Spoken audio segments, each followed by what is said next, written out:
know, sometimes you're walking away from beautiful sunshine and what can go wrong? And then you turn around this way and all those clouds over there are waiting for you. Hey, this is Nick Green, Hollywood on Trail.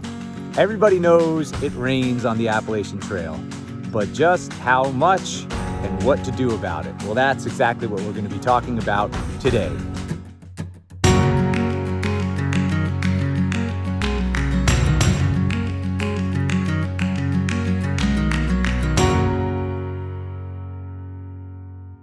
So, what are the stats? Well, of course, this all depends on which year you decide to do your through hike and which time of year you start and finish. Some estimates put the annual rainfall in North Carolina, Virginia, Tennessee area at about 50 to 60 inches per year. And that's obviously a lot. And 100 inches of snowfall per year. Now, as you're hiking, you're not really caring about, well, how many inches is that? You're kind of only caring about, well, is it raining? Is it not raining? So what do you do about it? Well, the obvious start to the answer is, what do you wear? Now, there's a lot of different reasons for wearing a lot of different things. When it's hot outside, you obviously don't want to be wearing like full raincoat, pants, everything like that. You're just going to be sweating all up and down the mountains, and you'd actually do much better and feel much better if you just let the rain hit you. It kind of cools you down a little bit.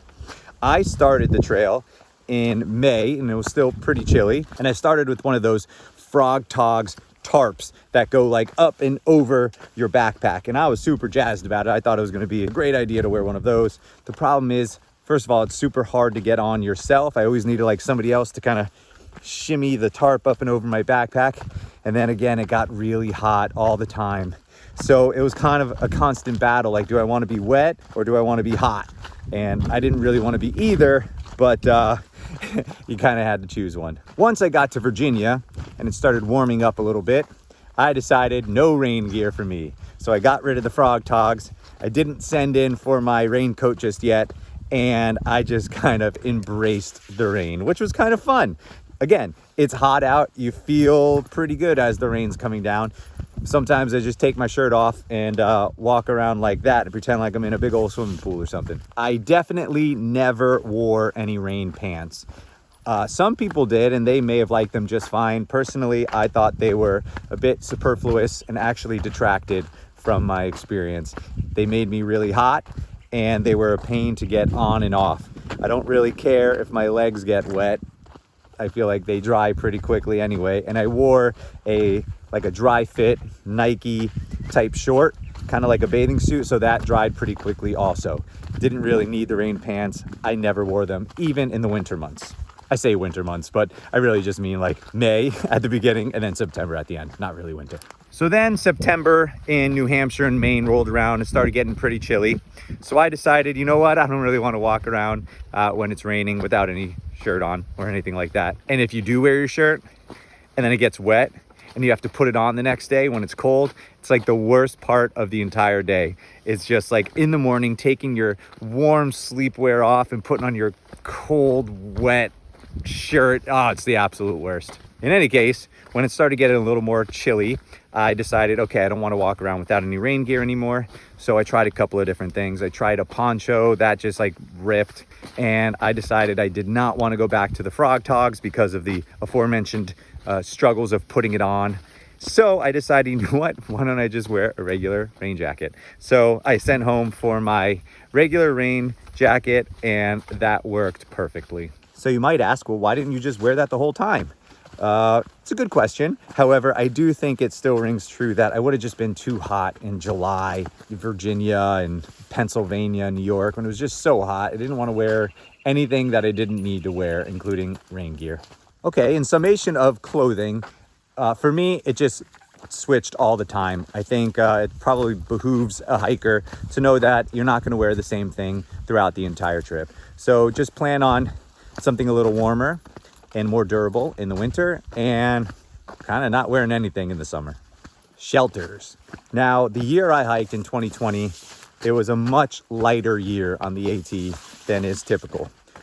Apparently, on a normal year on the AT, and all our fellow AT through hikers can corroborate this. When you get to a shelter and it's raining, if you're past like 2 or 3 p.m., it's gonna be packed. So if you're somebody who does not want to set up a tent or a hammock in the rain, you want a shelter and you know it's going to be raining or it already is raining, you probably want to plan on getting to a shelter pretty early on. Again, this wasn't really the case in 2020, but I'd imagine that to be quite true in other years. Setting up your tent in the rain is not ideal, but it's also not the end of the world. It's really not that bad. If you pick a spot that has a little tree cover or something like that, or you can set up a tarp first to hang over you or to put your stuff on, it's really not that bad. Your stuff's gonna be wet anyway. The quicker you accept that, the better off you're gonna be. Which leads to my final point. The Appalachian Trail is a wet trail. You're gonna get wet. Your gear's gonna get wet. And as soon as you embrace this, not even embrace it, lean into it and enjoy it, then the sooner you do that, you're gonna be a much happier camper, literally and figuratively. I liked it. I really enjoyed running around in the rain. I knew this wasn't gonna be for the rest of my life. I will eventually get dry at some point, but you feel like a little kid again. You're splashing around in puddles and really just playing with the elements. So that embrace of the weather really served me well. And as soon as I got my mindset around to that, I was able to deal with the rain, no problem. I think that's the path. It's wet. It's not dry.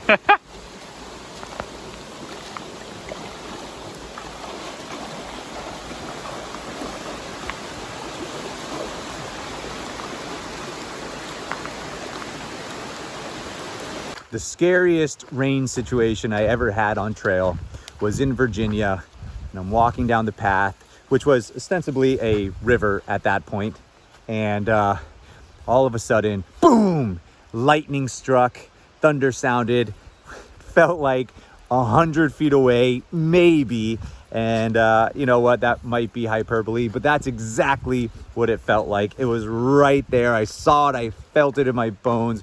It scared the bejesus out of me. I think I jumped and shrilled. I'm sure I did anyway. And as scary as that was, and it also shocked this jolt of enthusiasm and a thrill into me that I've never felt in my life. I've never been that close to lightning. I hope I never get that close again, but because it happened, I felt so in tune with nature and I respected it a lot more after that.